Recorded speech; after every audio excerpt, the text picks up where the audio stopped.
That was unfair. It was not unfair. You had plenty of extra time. No, I did not. Ms. Owens. Mr. Chairman, There we go. Mr. Chairman, Ranking Member Mr. Collins, thank you for having me here today. I received word on my way in that many of the journalists were confused as to why I was invited, and none of them knew that I myself was the victim of a hate crime when I was in high school. That's something that very few people know about me, because the media and the journalists and the left are not interested in telling the truth about me, because I don't fit the stereotype of what they like to see in black people. I'm a Democrat. I support the President of the United States, and I advocate for things that are actually affecting the black community. I'm honored to be here today in front of you all because the person sitting behind me is my 75-year-old grandfather. I've always considered myself to be my grandfather's child, and I mean to say that my sense of humor, my passion, and my work ethic all comes from the man that is sitting behind me. My grandfather grew up on a sharecropping farm in the segregated South. He grew up in an America where words like racism and white nationalism held real meaning under the Democrat Party's Jim Crow laws. My grandfather's first job was given to him at the age of 5 years old, and his job was to lay tobacco out to dry in an attic in the South. My grandfather has picked cotton, and he has also had experiences with a Democrat terrorist organization of that time, the Ku Klux Klan. They would regularly visit his home and they would shoot bullets into it.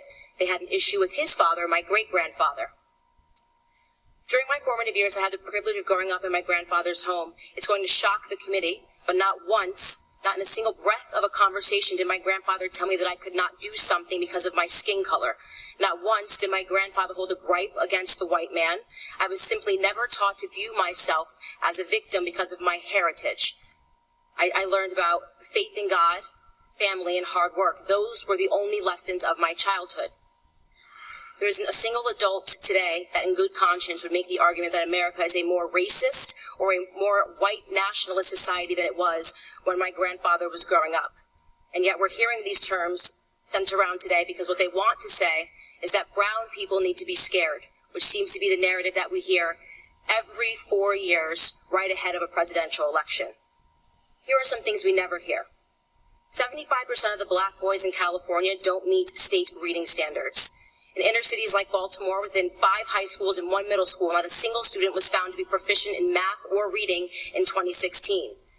The single motherhood rate in the black community, which was at 23% in the 1960s when my grandfather was coming up, is at a staggering 74% today. I am guessing there will be no committee hearings about that. There are more black babies aborted than born alive in cities like New York, and you have Democrat Governor Andrew Cuomo lighting up buildings to celebrate late-term abortions. I could go on and on. My point is that white nationalism does not do any of those things that I just brought up. Democrat policies did. Let me be clear. The hearing today is not about white nationalism or hate crimes. It's about fear-mongering, power, and control. It's a preview of the Democrat 2020 election strategy, same as the Democrat 2016 election strategy. They blame Facebook, they blame Google, they blame Twitter. Really, they blame the birth of social media, which has disrupted their monopoly on minds.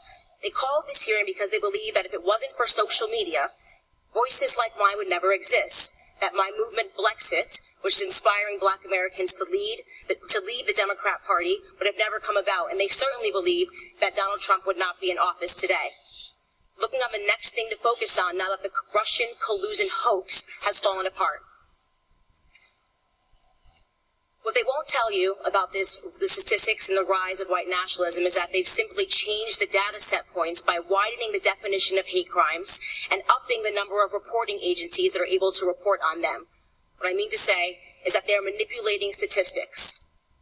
The goal here is to scare blacks, Hispanics, gays, and Muslims into helping them censor dissenting opinions, ultimately into helping them regain control of our country's narrative, which they feel that they lost. They feel that President Donald Trump should not have beat Hillary. If they actually were concerned about white nationalism, they would be holding hearings on Antifa, a far-left, violent, white gang who determined one day in Philadelphia in August that I, a black woman, was not fit to sit in the restaurant. They chased me out. They yelled race traitor to a group of black and Hispanic police officers who formed a line to protect me from their ongoing assaults. They threw water at me. They threw eggs at me. And the leftist media remained silent on it. If they were serious about the rise of hate crimes, they may perhaps be examining themselves. and the hate that they have drummed up in this country. Bottom line is that white supremacy, racism, white nationalism, words that once held real meaning, have now become nothing more than election strategies. Every 4 years, the black community is offered handouts and fear. Handouts and fear. Reparations and white nationalism. This is the Democrat preview. Of course, society is not perfectible. We've heard testimony of that today. There are pockets of evil that exist, and those things are horrible, and they should be condemned. But I believe the legacy and the ancestry of black Americans is being insulted every single day.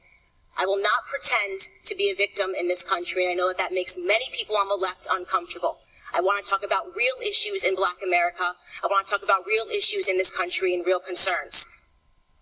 The biggest scandal, this is my last sentence, in American politics is that Democrats have been conning minorities into the belief that we are perpetual victims, all but ensuring our failure. Racial division and class warfare are central to the Democrat Party platform. They need blacks to hate whites, the rich to hate the poor, and soon enough it'll be the tall hating the short. The time of the witness has expired, Ms. Clark.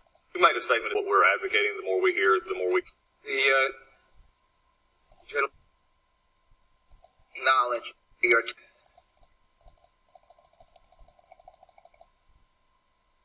Just read...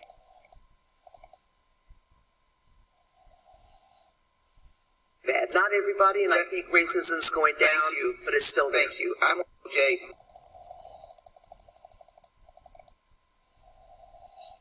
And these are all words that have been said over and over again about black conservatives when they have the audacity to think for themselves and become educated about our history and the myth of things like the Southern switch and the Southern strategy, which never happened. You mentioned, I think, on, well, let me ask you this. I think you did, on the life issue, you're pro-life, is that accurate? And that's correct, and I started off pro-choice. And what sort of hatred, if any, have you experienced, or do you yet? Well, that hate tends to come majority from Caucasian Democrats. When I start telling the truth about the fact that the community that is the most impacted by abortion is the black community. 800 to 900 black babies are aborted every single day. That amounts to about 18 million black babies aborted since 1973, and the black population has stagnated. Our population growth has stagnated completely. These are the kinds of logical discussions that I've had that have earned me all the titles that we discussed before. I've got a whole bunch more questions, but thank you for your time. I'd like to turn to Mr. Klein, if I could, for a couple minutes. Mr. Klein, when you were giving your opening statement, you got interrupted. What were you going to say? And I'm not blaming the chair because it was overtime. There were several witnesses that did that, and I get it. It's tough being chair sometimes. But what were you going to say? What was your point? I was going to make two. If you could turn the mic on there. Oh, I'm sorry. That's Thank you. I was going to make two important points. That it was very painful to me that in light of the vicious anti-Semitic remarks made by Representative Omar and others, that no one in that party, many in that party defended her, saying... Congress, I understand, they made a comment about Prime Minister Netanyahu recently. Are you familiar with that, and what is your understanding, and what's your concern about that comment? Well, that was Beto O'Rourke, who I believe you're referring to, who called Benjamin Netanyahu a racist. Nothing could be more absurd than that. He was involved in helping Ethiopian Jews, black Jews, come to Israel. He's actually had the most positive policies toward the Israeli Arabs of any prime minister we've ever had. So this is a ridiculous statement. Also, I might add, Benjamin Netanyahu has not built a single new community in Judea and Samaria since he's been prime minister. None. So it's not like he's even building all over the place, which is attributed to him regularly. So this comment was just really outrageous and despicable, and I think it should almost disqualify him for a higher office. And by him, you're referring to who? Beto O'Rourke. And the Democrat Party. I think you've caused my friends on the left to go to their safe spaces, and I'd love to explore with you a little bit of the reason for that. Do you consider yourself a conservative? I am a conservative, yes. Okay. Are you pro-life? I am pro-life. Okay. Does that trigger people when you see them, that they know that you're pro-life? It makes them very upset, and Democrats hate me. Do you own a gun? Pardon? Do you own a gun? No, sir. When next time you come to Colorado, we'll take you shooting. Are you a Christian? Yes, I am. Are you proud of your family? I'm very proud of my family. Okay. Let me ask you something. Do you hate Americans with black skin color? Absolutely not. I actually love Americans with black skin color so much that I'm willing to fall on the sword 1,000 times for them to wake up and realize that we are being lied to, abused, and used by the Democrat Party. How about Americans with white skin color? Do you hate them? I do not, and that's a problem for people on the left. Do you hate Hispanics? I do not. Do you hate Asians? I do not. Do you hate lesbians or gays or anybody from the LGBTQ community? Nope, I've got all of that in my family. I'm baffled because in the chairman's opening statement, he said that you openly associate with purveyors of hate. Yes, purveyors of hate by his definition is anybody that supports the president. I support the president because he's done a tremendous job in helping the black community, despite all of the rhetoric from the media and leftists who do not want him to be successful. Tell me a little bit about how the president has helped the black community, if you would, please. Well, he's lowered the black unemployment rate. It's the lowest it's ever been in the history. He's getting us off of our feet.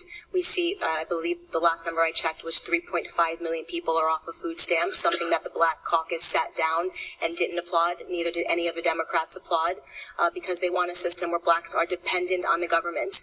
They are people that put in place the policies that broke down the black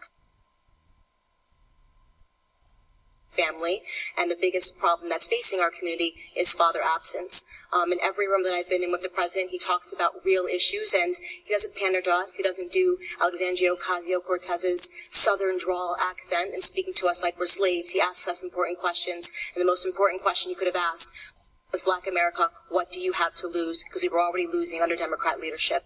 Do you believe that you openly associate with purveyors of hate? I absolutely do not. I have no tolerance for hate whatsoever. Do you believe that college campuses should be open discussions, or there should be open discussions on college campuses for various issues? I absolutely do. You know, I do a campus tour tonight. I'm flying up to the University of Connecticut to continue that, and we are being met with aggressive leftist groups. 3 Antifa chapters have declared they're going to try to shut it down, and we face this violence every day on the left, and nobody ever wants to talk about it. Bigotry, racism among the conservatives that you've associated with? I speak in front of conservatives probably 3 times a week. I jump on a stage and I say everything pro-black, and they are so supportive and they applaud. All they want is for black Americans to realize that they are Americans first and foremost. Conservatives are patriots. The president is a patriot, and I'm a patriot, and there is no skin color in patriotism. Anything that you would like to respond to? I'd like to give you the balance of my time to do that. Yes, I actually wanted to respond to Congressman Cicilline because he was making references to me, and I thought that was a bit cowardly. He said he was dishonest when he said that the president refused to condemn white nationalism. Mr. Potts just literally gave the exact quote of the president doing just that. He does not want to accept the reality that the president has under multiple occasions condemned white supremacy and white nationalism, and the best condemnation of that is in the president helping the black community every single day with his policies. He also brought up family separation. This seems to only be an issue for illegals at the border, and nobody ever wants to talk about black babies being separated from the womb of black mothers. So if he actually cared about that, he would be embracing me. And lastly, he brought up the rhetoric of the president in the same breath that he referred to me as despicable. I'm tired of hearing the left refer to people as despicable, as deplorable. We are Americans and we are patriots, and even if we disagree with you, name-calling should not be something that is done, especially in these chambers. Would you like time to respond to that? Yes, I think it's pretty apparent that Mr. Liu believes that black people are stupid and will not pursue the full clip in its entirety. He purposely presented an extracted clip. The witness will suspend for a moment. It is not proper to refer disparagingly to a member of the committee. The witness will not do that again. Witness may continue. Sure, even though I was called despicable. Witness may not refer to a member of the committee as stupid. I didn't refer to him as stupid. That's not what I said. That's not what I said at all.